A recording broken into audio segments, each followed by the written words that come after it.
Ele lhes enxugará dos olhos toda lágrima, e a morte já não existirá. Já não haverá luto, nem pranto, nem dor, porque as primeiras coisas passaram. Apocalipse 21, 4. Tema da semana: a redenção.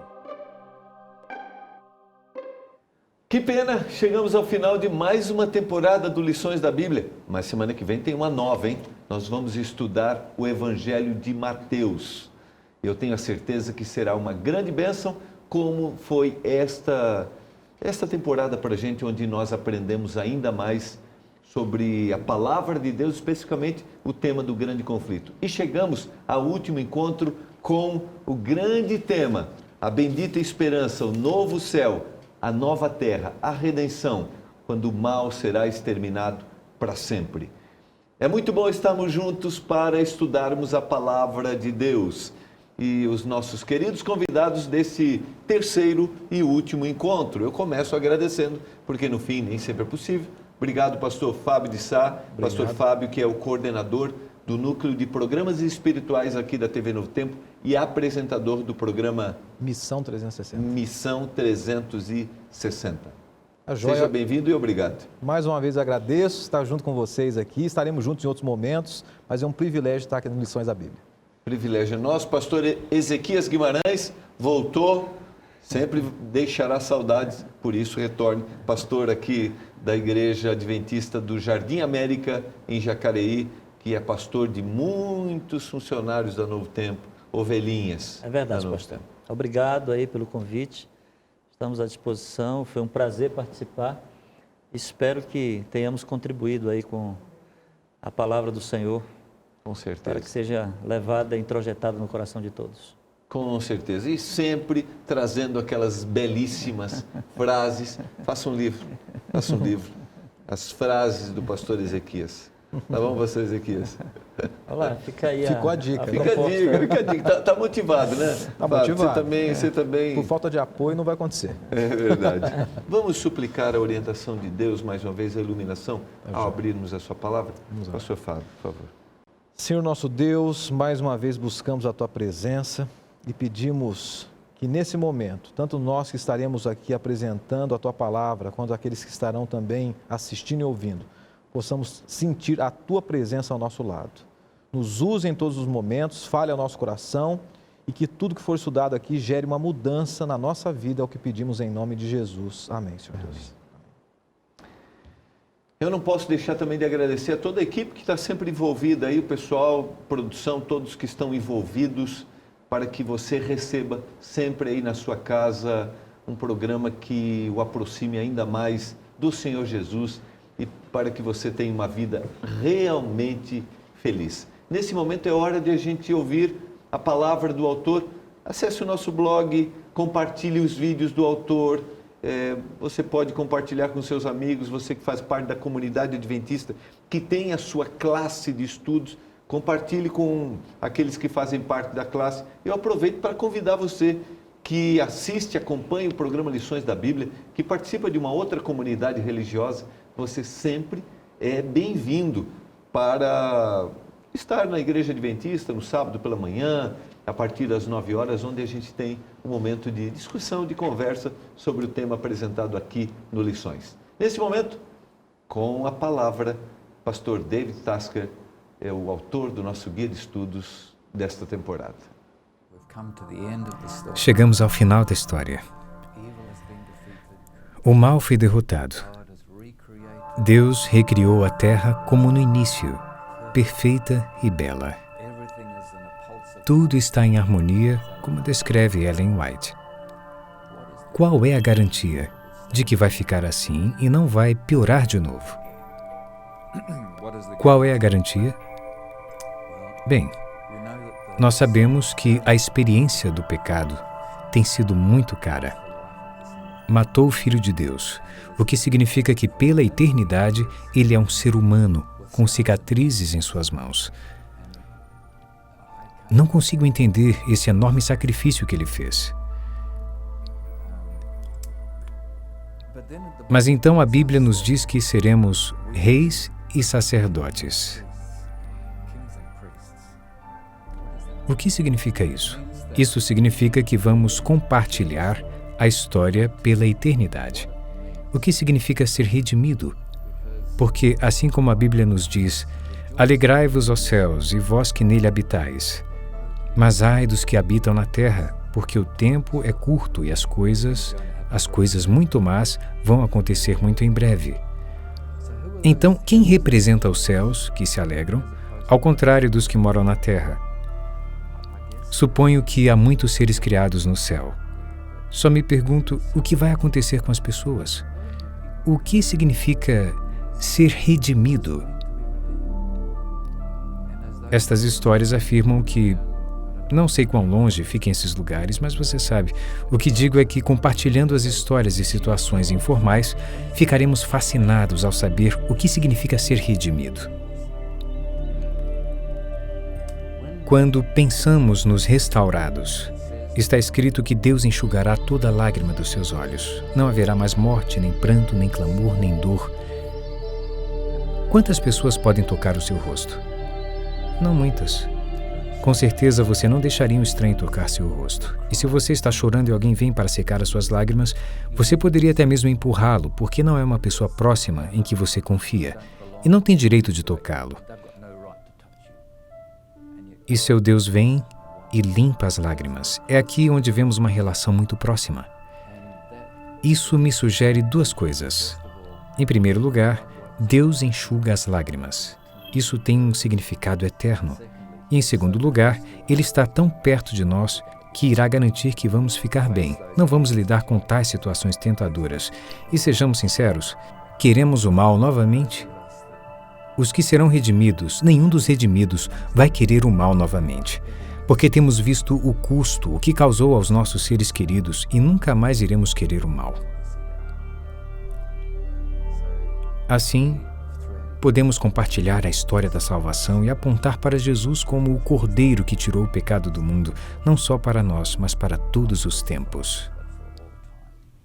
Chegamos ao final, o nosso último estudo, com a boa notícia, com o grande plano da redenção realmente sendo agora concretizado aqui, ou seja, todos os salvos em Jesus habitando a eternidade, promessa essa feita pelo Senhor Jesus. Eu quero que os amigos considerem, eu vou começar com uma pergunta, porque o Guia de Estudos levou a gente a uma reflexão, nós trabalhamos um pouquinho lá no início, quando a gente começou, por que Deus simplesmente não exterminou o mal? Por quê? É uma pergunta muito interessante.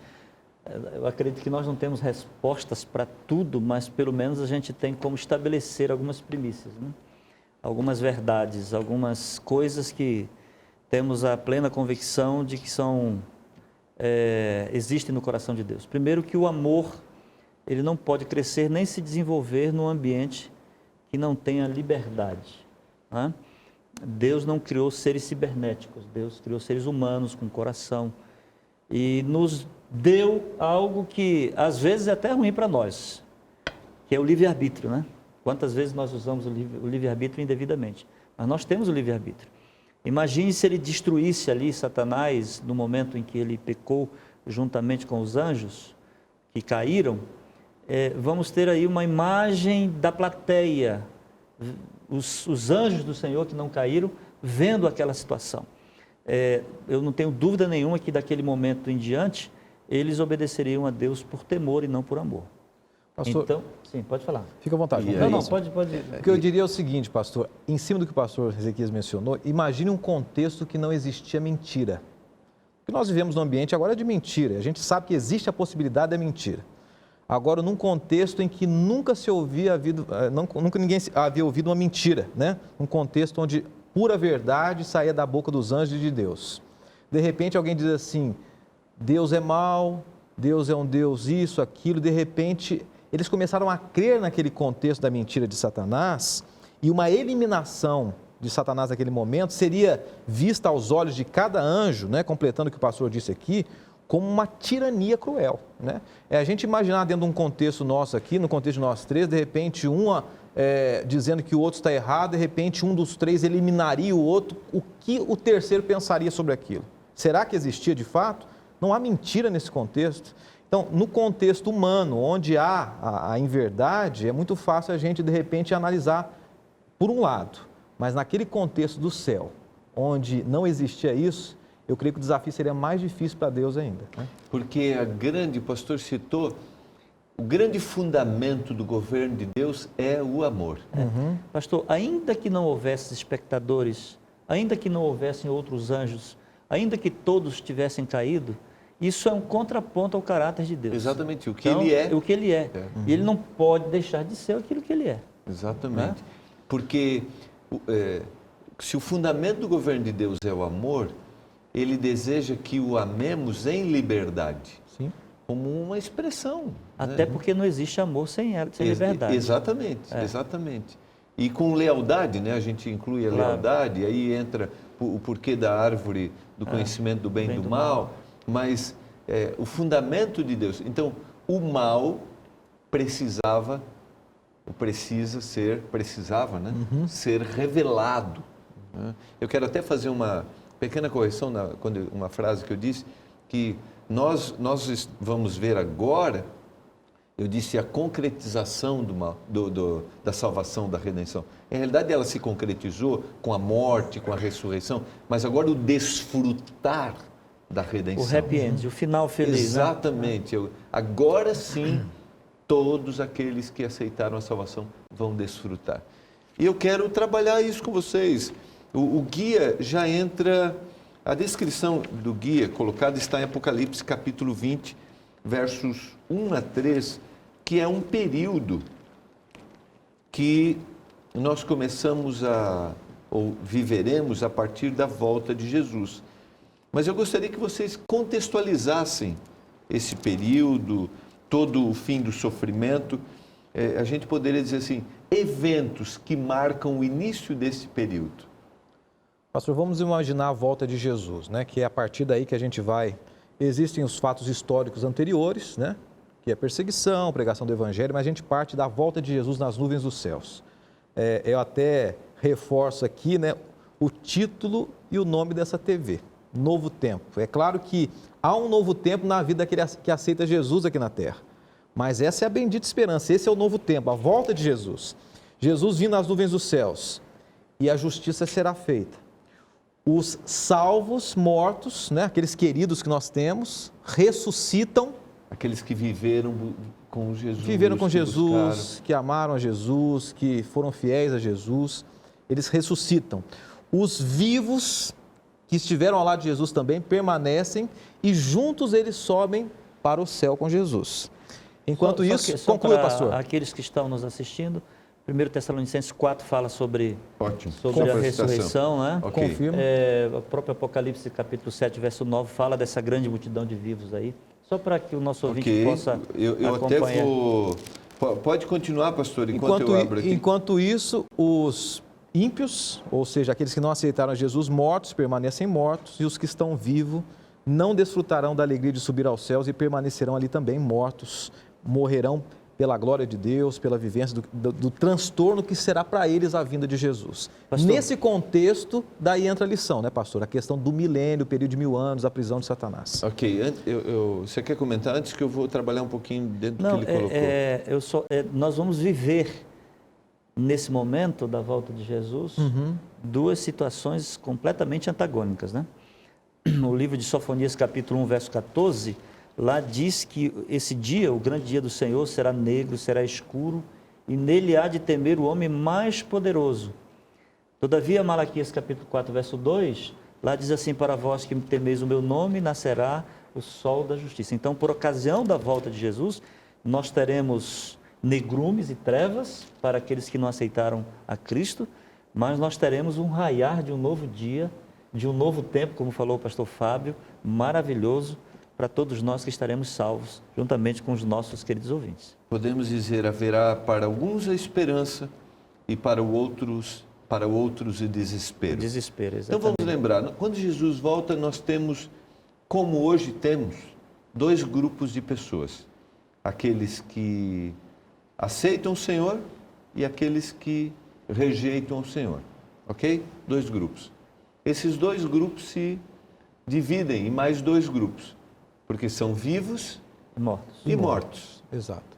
Então, vamos pensar, só para recordar, para ficar bem didático para o telespectador, os vivos que aceitaram o Senhor Jesus junto com os mortos, esses mortos ressuscitam, eles se encontram e são levados. Ressuscitam transformados. Transformados né? e são levados, É. certo?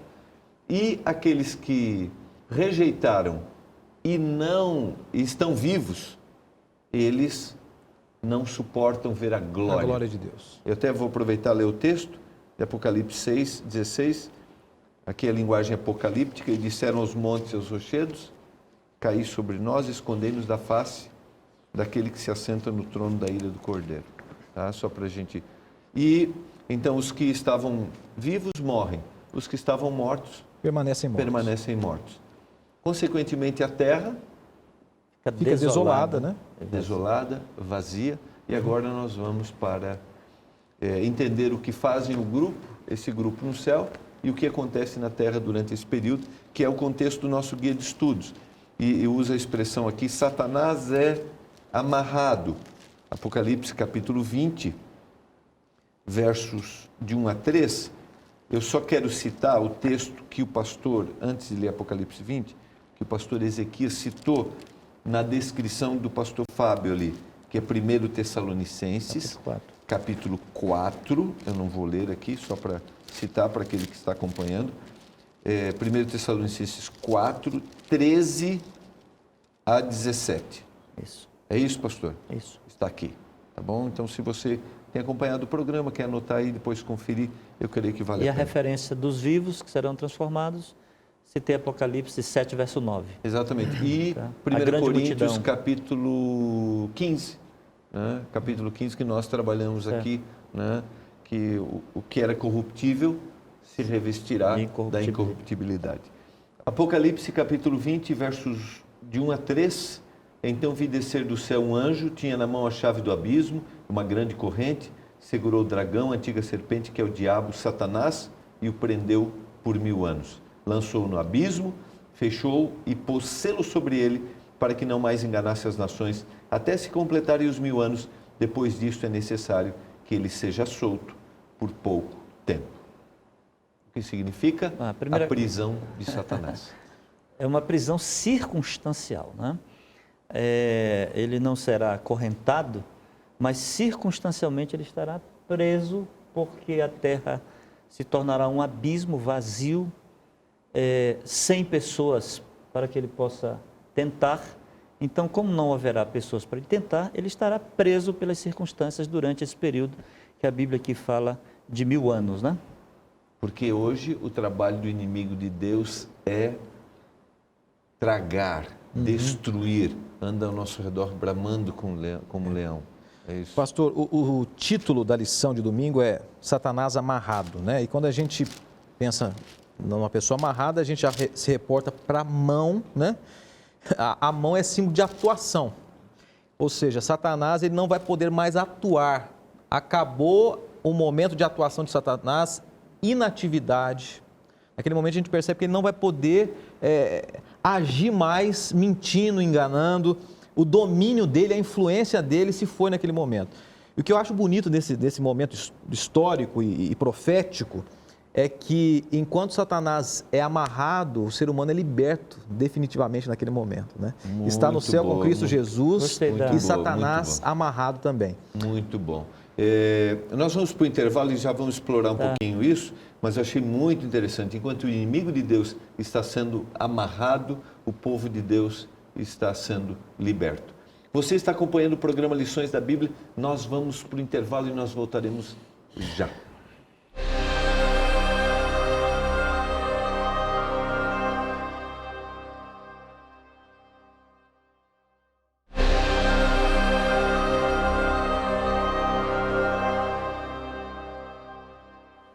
No programa de hoje do Lições da Bíblia, nós estamos vendo o grande final, quando o mal vai ser exterminado e aí definitivamente todo aquele que buscou o Senhor Todo aquele que decidiu estar ao lado do Senhor na luta entre o bem e o mal, desfrutará a eternidade, desfrutará a verdadeira felicidade.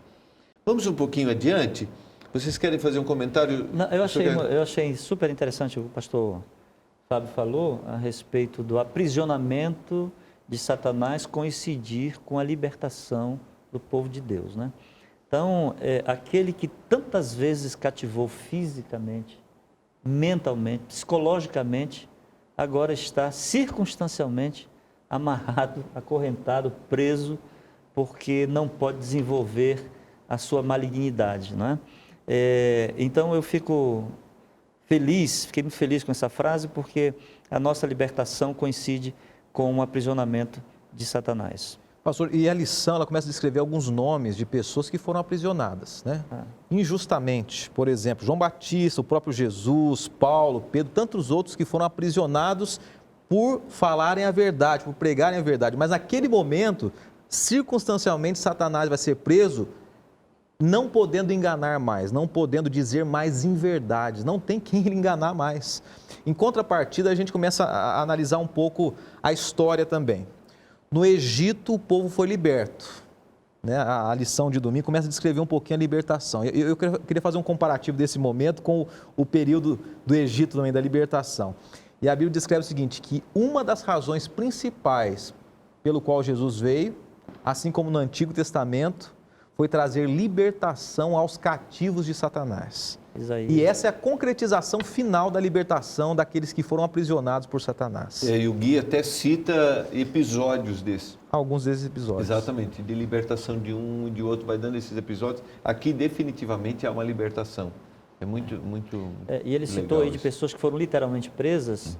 Eu até digo que essas pessoas realmente sofreram muito, é terrível estar preso, alienado, mas a prisão psicológica, prisão mental, ele acorrentou centenas, milhares de pessoas e continua fazendo até hoje, né? Eu tive recentemente visitando uma pessoa dependente do crack e ele me dizia assim de forma muito enfática: eu não consigo me libertar, eu não consigo me libertar disso. Né? É um cativo. Ainda que aquele que aceita o Senhor Jesus começa a viver essa libertação, mas aquele que luta, por exemplo, contra um vício, ele realmente, né, tem essa luta constante, diária. Aquele que busca o Senhor começa processo, o processo de libertação. Acho que essa é a palavra. Né? E que bom que esta pessoa começa a reconhecer a necessidade da libertação. É muito interessante isso, pastor, o exemplo que o senhor citou, porque ele começa a sentir que está preso pelo mal e o Senhor quer libertá-lo. Ali vai começar o processo. Pastor, o que eu acho bonito nessa história que a gente leu, na verdade, na lição, né, rebelião e redenção, toda a estrutura da Bíblia é justamente a aliança que Deus fez com a humanidade, né? O ser humano caiu e agora nós chegamos no 13º estudo, que é justamente sobre a libertação, a redenção. Agora um comparativo para a gente analisar a história e vermos esse contexto também final. No Egito, voltando à questão do Egito. No Egito, o povo de Deus foi liberto. Liberto do quê? Das tradições culticas, dos cultos pagãos da época. Hoje, ainda no mundo, nós podemos ser libertos por Cristo Jesus do paganismo. O povo foi liberto das garras do inimigo, do Egito. E hoje nós podemos ser libertos da garra do inimigo, também Satanás. E concluindo, o povo saiu do Egito e foi para Canaã. É a linha bíblica. E ao final, no resgate da salvação e vida eterna, nós seremos levados para Canaã celestial também. Então, é sempre uma confirmação histórica do plano de Deus em sempre resgatar e salvar o ser humano. E esse contexto do grande conflito, né? Nesse contexto do grande conflito, a gente vê a linha histórica e o raciocínio de Deus de sempre libertar o ser humano, seja qual for a parte da história. Exatamente. A gente viu várias histórias ao longo do trimestre, exatamente isso. Investidas do mal, libertação do Senhor. Investidas do mal e agora definitivamente. E sempre depois logo após uma grande libertação, existe uma grande recompensa, né?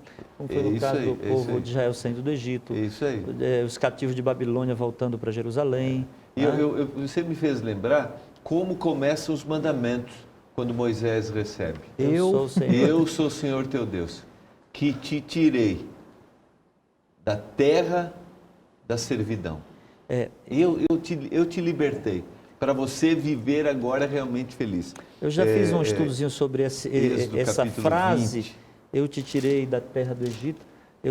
Casa da servidão. Da casa da servidão. Eu não me lembro agora, não me recordo, mas inúmeras vezes Deus repete essa frase, dizendo, eu te tirei, eu te libertei. Exatamente. Né? E se declarando, eu sou o Senhor. Eu sou o Senhor. Eu sou o Senhor, eu fiz isso. E nós devemos lembrar disso todos os dias, quando aceitamos o Senhor Jesus. Um dia Ele me tirou, mas um dia, definitivamente, acontece a libertação. Quero analisar o verso 4 de Apocalipse capítulo 20, para a gente explicar aqui. Vi também tronos e nesses sentaram-se aqueles aos quais foi dada a autoridade de julgar. Vi ainda a alma dos decapitados por causa do testemunho de Jesus, bem como por causa da palavra de Deus, tantos quantos não adoraram a besta, nem tampouco a sua imagem, e não receberam a marca na fronte e na mão. Viveram e reinaram com Cristo durante 1000 anos. O que significa? Que foi dado a um grupo, a esse povo, os salvos, a autoridade de julgar, e eles viveram e reinaram com Cristo por 1000 anos. Esse período de 1000 anos, ele coincide com o tempo que Satanás está preso aqui, né? 1000 anos no céu, 1000 anos Satanás aqui na terra. E esse julgamento vai ser um privilégio que Deus nos dará, de nós termos a convicção do motivo que levou aqueles que morreram e ficaram na terra de perderem a salvação. Será um juízo de comprovação, né?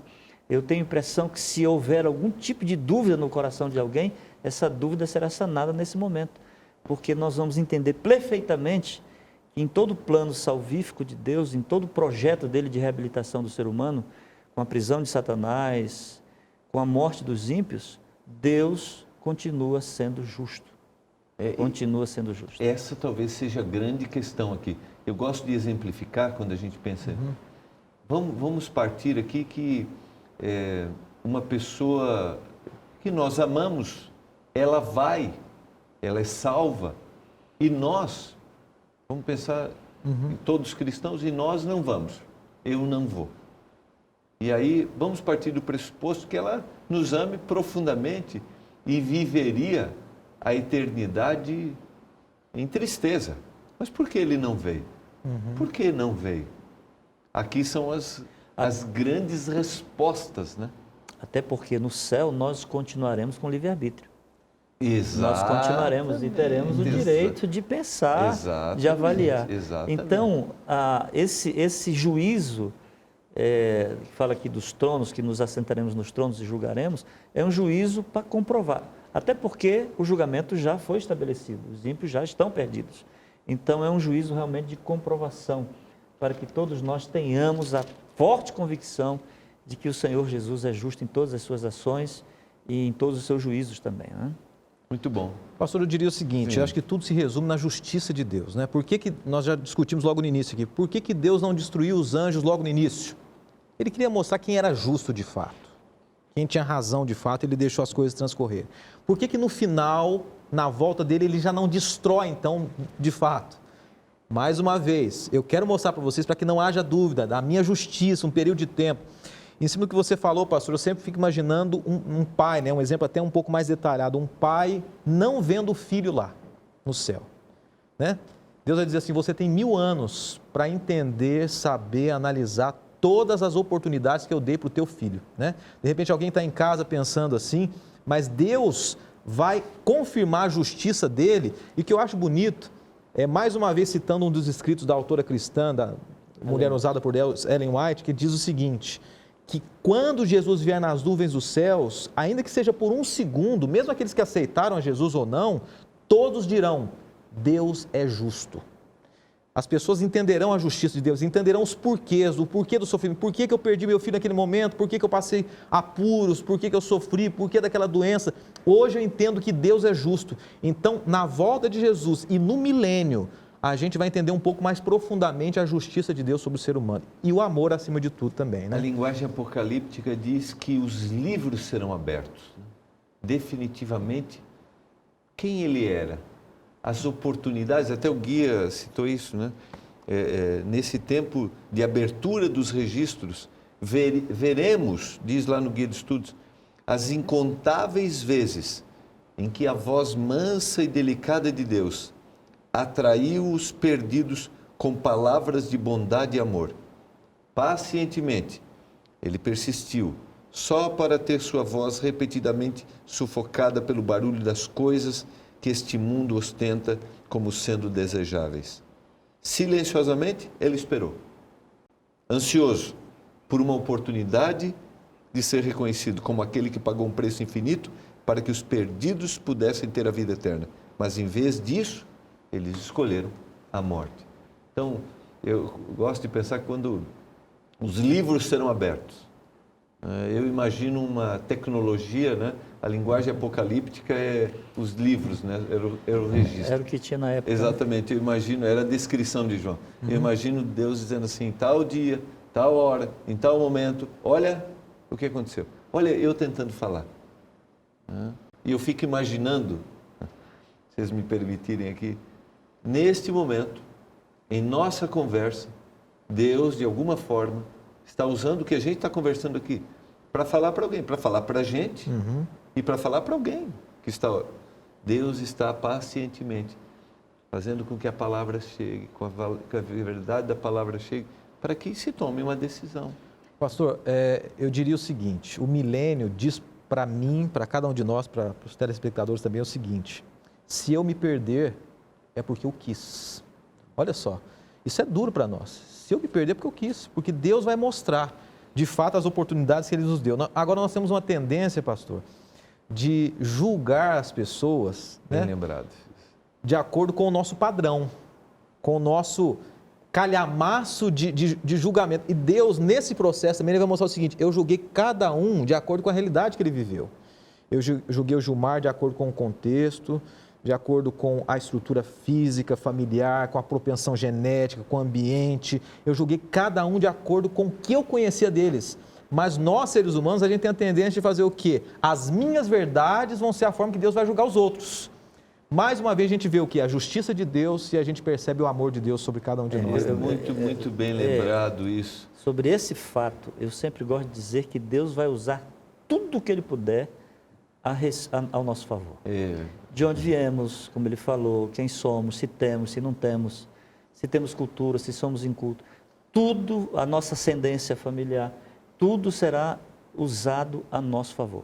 Pastor, ainda voltando um pouquinho ao que você estava tocando, eu sempre falo para a igreja e falo para mim mesmo, né? Todos nós temos pecados e muitos de nossos pecados nós nos envergonhamos.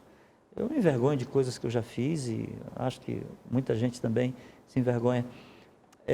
E um dos fatores que me leva a desejar ardentemente a salvação, além de muitos outros, de ver o meu Salvador pessoalmente, de estar com meu pai que já faleceu, é que eu quero sigilo sobre os pecados que eu cometi no passado.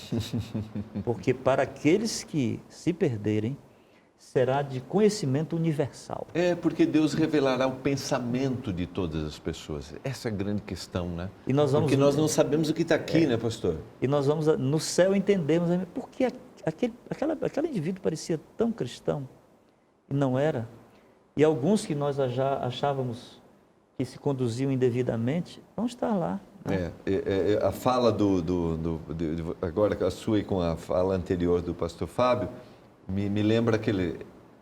as surpresas lá. O que eu imaginava, não está. Quem eu não imaginava, né, está. E a maior surpresa de todas, né? Estarmos, né? Nós estarmos no céu. Eu estou aqui. No céu. Eu estou aqui. Né? Amém, né? Vamos agora para a questão do juízo, que às vezes é difícil a gente entender. Apocalipse capítulo 20, verso 7 em diante, quando se completarem os 1000 anos, Satanás será solto da sua prisão e sairá a seduzir as nações que há nos 4 cantos da terra, Gog e Magog, a fim de reuni-las para a peleja. O número desses é como a areia do mar. Marcharam então pela superfície da terra e sitiaram, cercaram o acampamento dos santos e a cidade querida. Desceu, porém, fogo do céu e os consumiu. O diabo, o sedutor deles, foi lançado para dentro do lago de fogo e enxofre, onde já se encontram não só a besta, como também o falso profeta. E serão atormentados de dia e de noite pelos séculos dos séculos. Aqui está a execução final. Nós vamos para o intervalo. Na volta, Tá. podemos trabalhar isso aqui? Ok? Você está acompanhando o programa Lições da Bíblia. Nós voltaremos daqui um pouquinho para o último momento dessa temporada. E a boa notícia: viver agora o novo céu e a nova terra.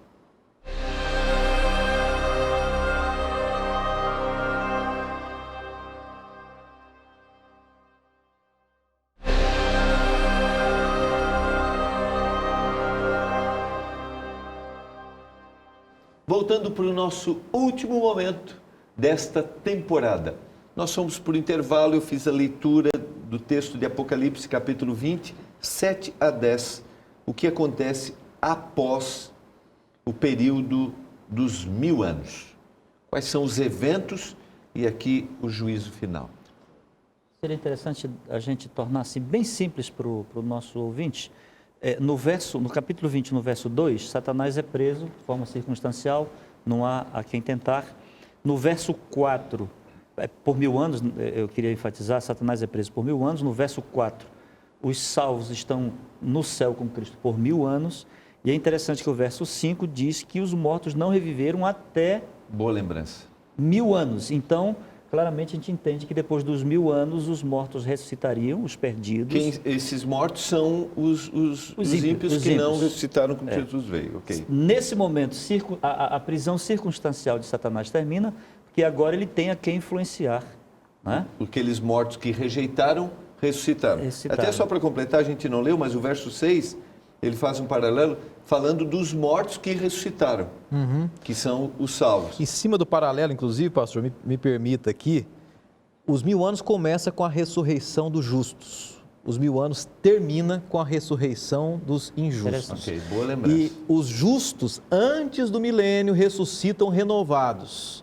Os ímpios, depois do milênio, ressuscitam como estão, com o mesmo caráter, com a mesma predisposição em querer afrontar a Deus. E é nesse processo que Satanás é liberto, né, das circunstâncias, como foi mencionado, para tentar novamente aquelas pessoas que rejeitaram a Deus. Ok, e aí? Ele faz esse ajuntamento e marcham contra a cidade, né?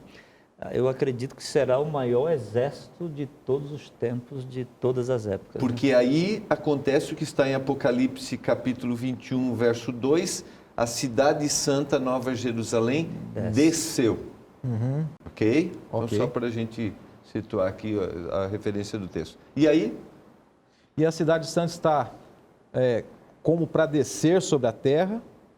Eles tentam enfrentar a Deus na cidade santa e os salvos, e então Deus dá a sentença final. O que eu acho interessante é que um paralelo que a lição faz do juízo final, dizendo o seguinte, que nos tempos bíblicos existiam duas formas de julgamento. Uma feita no portão da cidade ou nos portões da cidade pelo povo. Casos mais simples eram julgados nos portões da cidade. Casos mais concretos, mais pesados, o próprio rei julgava. E nesse momento, Jesus diz assim, olha, os 1000 anos foi para vocês que foram salvos comigo analisarem os porquês. Mas agora o caso é de um julgamento final e eu vou julgar. Agora caiu nas minhas mãos. Então, Jesus, eu penso assim, com um clamor no coração de misericórdia ainda e de dor, ele coloca o ponto final. Ele destrói os ímpios e destrói Satanás também. Queria que vocês explicassem a expressão do final do verso 10. Eles serão atormentados de dia e de noite pelos séculos dos séculos. Consequências eternas, né? Quando você vai a Judas capítulo 7, o verso 7, você poderia ler aí para a gente? Judas, verso 7, lá falando de Sodoma e Gomorra, lá eles foram atormentados pelo fogo eterno. Naturalmente, nós sabemos que Sodoma e Gomorra não estão queimando até hoje. Então, esse fogo eterno é de consequências eternas. Eles estarão mortos eternamente. Até porque, serem atormentados eternamente com fogo seria também um contrassenso ao caráter de Deus, né? E o mal nunca seria eliminado, o mal sempre existiria. E o objetivo de Deus é aniquilar o mal, destruir o mal eternamente. Só vou ler o texto: como Sodoma e Gomorra e as cidades circunvizinhas, que havendo-se entregado à prostituição, como aqueles, seguindo após outra carne, são postas para exemplo do fogo eterno, sofrendo punição. E de qualquer forma, não estão queimando até hoje. De qualquer forma, o próprio livro de Apocalipse reforça dizendo o seguinte, que será o fim, a destruição da morte, da sepultura, ou seja, não vai haver mais vestígio no universo de injustiça, de pecado. Não vai haver ninguém queimando eternamente. Deus vai eliminar tudo. Vai eliminar. Deus não escolheu eliminar o ser humano, mas as circunstâncias fizeram assim. Mas Deus vai eliminar a morte, a sepultura, e aí entrará o momento tão especial do novo céu e da nova terra também. Por favor, então vamos para esse momento. Apocalipse capítulo 21, verso 1. Vi novo céu e a nova terra, porque o primeiro céu e a primeira terra passaram, e o mar já não existe. E aí faz referência ao verso 4, enxugará dos olhos toda lágrima, não haverá mais, a morte já não existirá, não haverá luto, nem pranto e nem dor, porque as primeiras coisas passaram. Pastor, eu gostaria de mencionar um aspecto que muitos já têm pregado sobre isso, e é uma visão bem atual do que quer dizer essa parte do texto, que o mar já não existirá. Eu queria entender alguma coisinha a mais. Bom, interessante. João preso, né? João preso numa ilha, e ele distante, onde ele escreveu o livro de Apocalipse, onde ele estava escrevendo tudo isso que nós estamos estudando aqui, e de repente ele distante dos seus, dos queridos. E o que separava ele dos seus queridos? O mar. Então ele diz o seguinte, não que no céu não vai haver mais um mar físico, mas no céu não haveria mais o quê? Mais separação, mais distanciamento. Em realidade, né? Impedimentos, né? Desculpa. Uhum. Em realidade, quando você está se referindo ao novo céu, não há mais separação, é a terra renovada, né? Exatamente. Novos céus e nova terra. Mas se aplicado à nova terra. Ao novo Éden, né? Porque na verdade, o que a gente entende é o seguinte, que Deus tinha um plano do Éden, ocorreu a história e Deus restaurou o novo Éden, a nova terra para nós. Ou seja, o plano de Deus de fazer o ser humano feliz vai se cumprir de qualquer forma.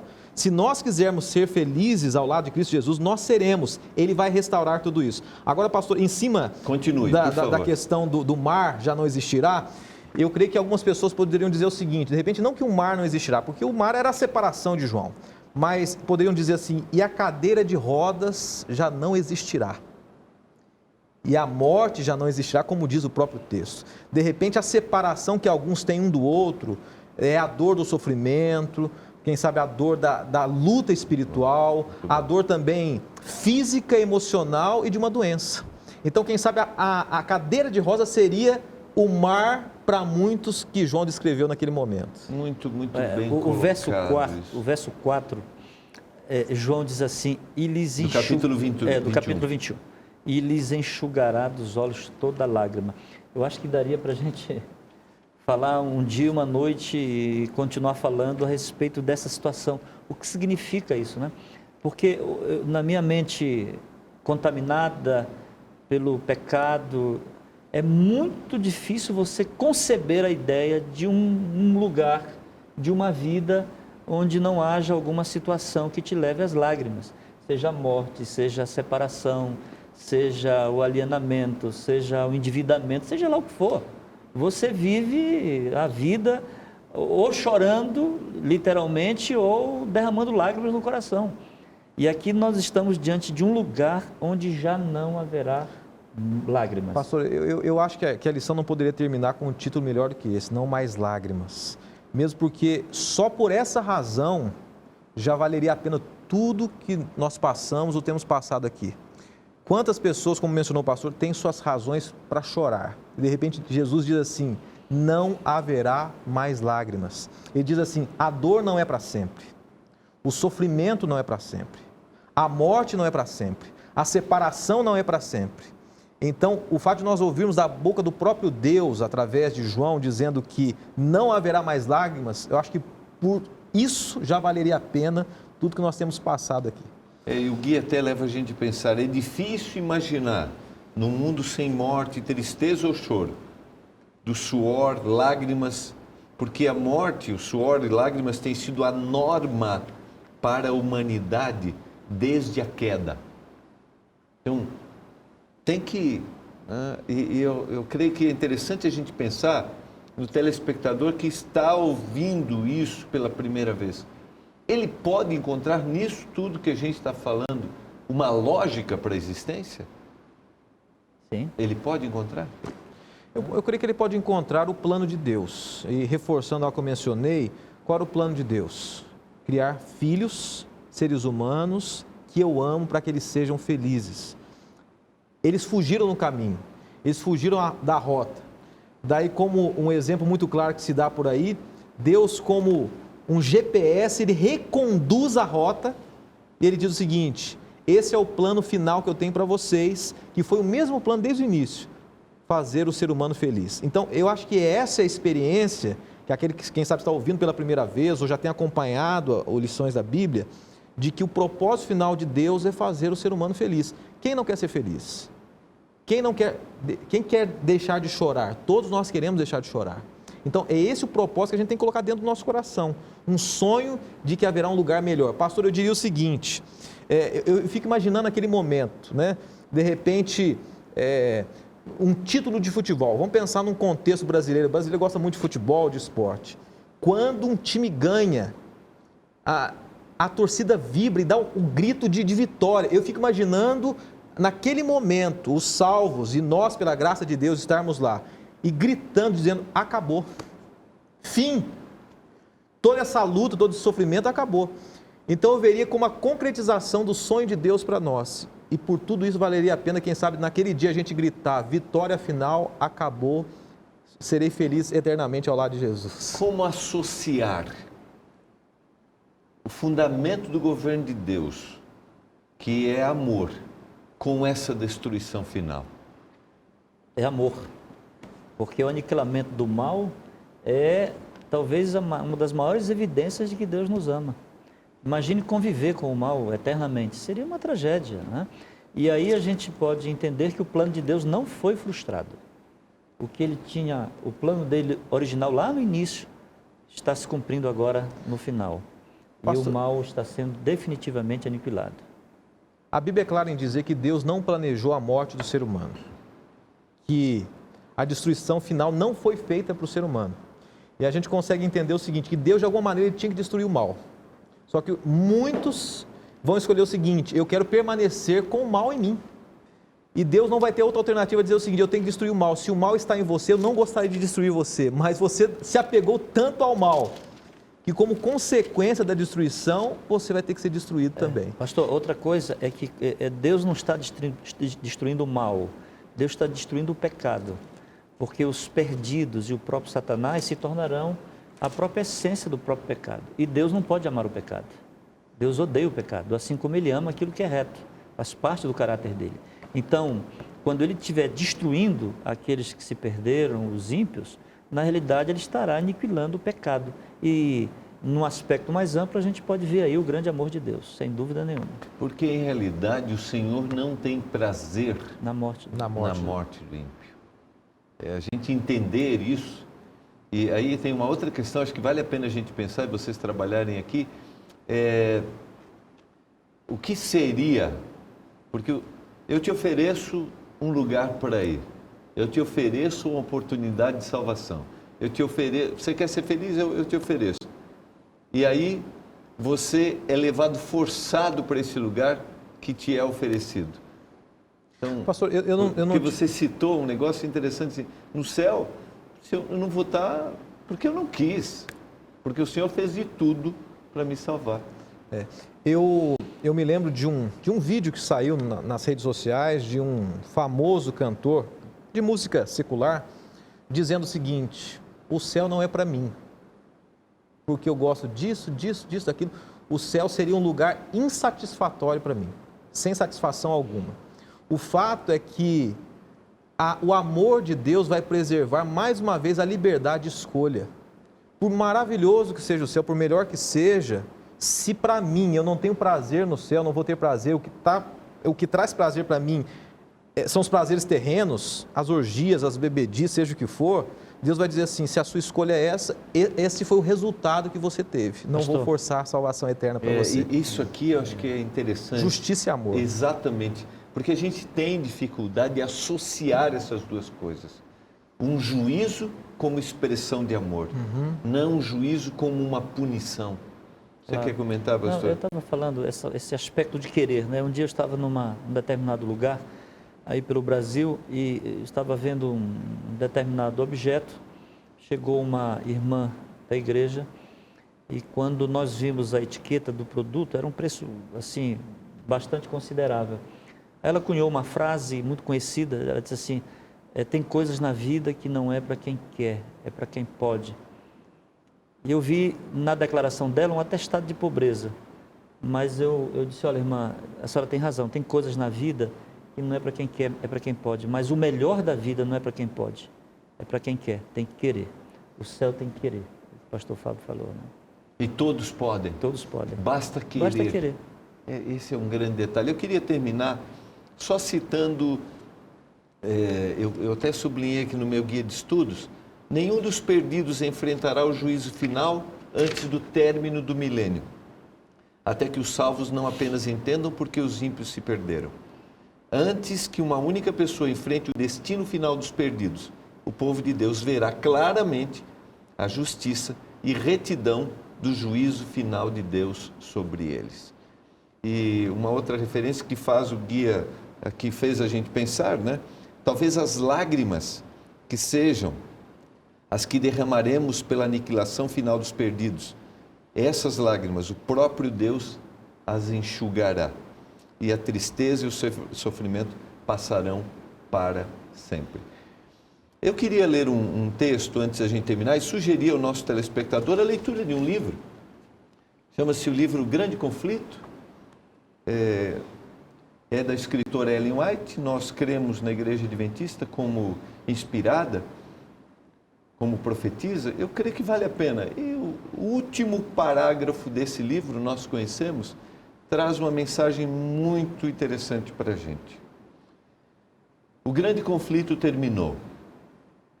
Pecado e pecadores não mais existem. O universo inteiro está purificado. Uma única palpitação de harmonioso júbilo vibra por toda a vasta criação. Daquele que tudo criou, emanam vida, luz e alegria por todos os domínios do espaço infinito. Desde o minúsculo átomo até o maior dos mundos, todas as coisas, animadas e inanimadas, em sua serena beleza e perfeito gozo, declaram que Deus é amor. Aqui, definitivamente, está revelado o caráter de Deus. Vamos orar para que, pela graça do Senhor, um dia participemos da eternidade e para que você participe, pela graça do Senhor, do momento da vida eterna. Oremos. Pai do céu, obrigado pela esperança e pela mensagem que nós temos. Confessamos os nossos erros, nossos pecados, purifica-nos, para que um dia todos participemos, vivamos a eternidade. Em nome de Jesus. Amém. Não esqueça as palavras de Jesus, e conhecereis a verdade, e a verdade vos libertará. Um abraço e até o próximo programa Lições da Bíblia, semana que vem, com uma nova temporada.